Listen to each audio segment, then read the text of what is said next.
Hi folks, today in class we talked about logarithmic re-expression. Some of you left class feeling a little frustrated, so I thought I'd go in and just give you a little summary quick of the big ideas from class. Logarithmic re-expression really just means by taking the natural logarithm of either the x and or the y value, you can determine whether the model you are using is the best model to use. So we have three models that this logarithmic re-expression will work on. We have our natural logarithmic regression, our exponential regression, and our power regression. They look very different, but the exponential and the power regression do look similar. Remember, the difference between an exponential regression and a power regression is simply where the variable is. In the exponential regression, the variable is in the exponent position. In the power regression, the variable is in the position of the base. If you have a natural logarithmic regression function, you'll see it's a curved graph, similar to what I have here. If you think that it is this, you're going to want to check that the natural log of x, when plotted with the y value, is linear. If this is true, that means that this is a natural log function. If when you plot the x value with the natural log of the y value, and that graph is linear, then that means you have an exponential function. And if when you plot the natural log of x compared to the natural log of y, if those coordinates are linear, then you know that it has to be a power function. Now, as we go into this, it's going to be really important that you do have a couple things adjusted on your calculator. Before I go into the next example, I'd like to make sure we have that done.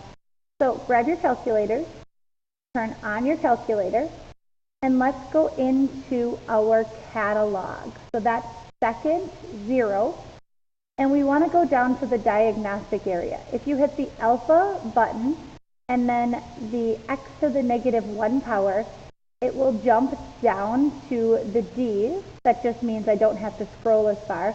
And we're going to turn our diagnostics on. Hit enter, make sure that your calculator screen does say that that has been done. Now when I go in and do regression models, I'm going to be able to see how accurate of a fit it is. Okay. Let's go ahead and take a look at the first example. So in this example, this is the one we did in class. We want to determine whether the logarithmic model is best, exponential, or power function. Okay. We have values. We'll have to graph them. When I go to graph them, eventually I'm going to create list 1 and list 2 being the x and y values that I see. List 3 and list 4 are going to be the values I use to help me determine whether it is a linear regression model to determine which function it is. The first thing I'm going to want to do is I want to plot the data to determine the general shape of the graph. Doing this will help me eliminate some of my models. The next thing I want to do is I want to plot the according relationships to check that the logarithmic relationship is linear, and then I'll use the model that best represents it. So if I go ahead and grab my calculator, turning it on and going to the stat option, under edit, I can clear each of my lists. Notice that I'm going to select over the L and then I'm going to hit clear and enter. What this does is it gets rid of all of the data that was previously entered into my calculator. Next, I'm going to enter my data. My data for this one was 1, 2, 3, 4, 5, and 6. Under list 2, I have 2, 5, 10, 17, 26, and 38. To make the list 3 be the natural log of x, I'm going to hit natural log and then second list 1. This takes all of the x values, puts them in, and will take the natural log of it. When I hit enter, it automatically puts those numbers in. Remember that you must be selected over the L4 or L3. We'll do the same thing with the y values. Natural log, this time I'm going to use list 2, which is second 2. And what that allows it to do is it gives me all of the natural logs of my y value. The reason I did this is later on we will need to make sure we have those to check for our linear regression. Next, I need to go ahead and plot the data. So I go second y equals, and I'm going to turn my plot on, and I'm going to graph list 1 and list 2. This is my original data. This is going to give me an idea of what shape the graph is making. To quickly get a good picture, I can click zoom, and then zoom stat. When I click that, it gives me a nice window. As I look at this and compare them back to the previous screen, I know that this is not really resembling my logarithmic function. So I'm going to go ahead and cross off my logarithmic function. I do not believe that this is a logarithmic function. It does look as though it could be exponential or power. So now I need to investigate that. To do this, I'm going to grab my calculator, and now I'm going to plot that information. Remember to test if it was an exponential function. I'm going to plot x comma natural log of y.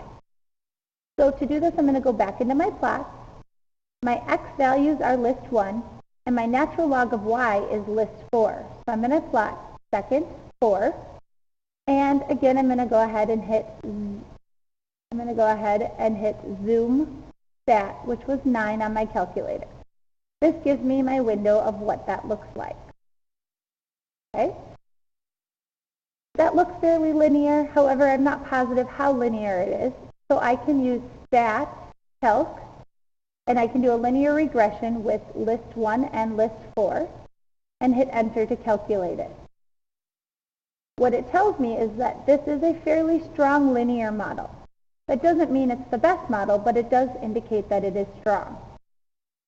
If we scroll down on my screen, you can see that information that I've just shown you. Again, this is investigating whether or not it's an exponential model. I also need to investigate whether it's a power model. To investigate the power model, I'll take the natural log of x, comma, the natural log of y, and plot that data. As I look at this, this also looks as though it's linear.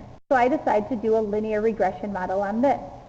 When I look at these values, I see that this actually has a higher value for our R value.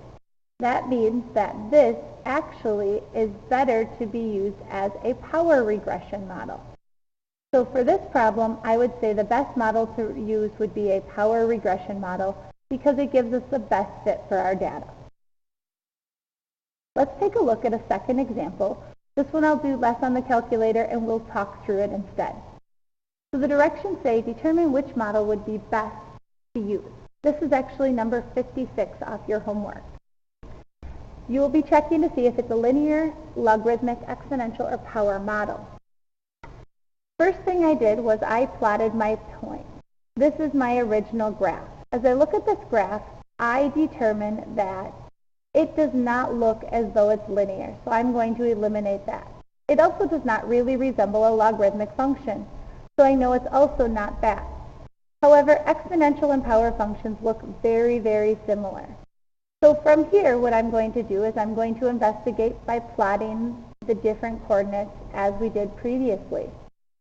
When I plot the x comma y value to check if it's exponential, I get this graph.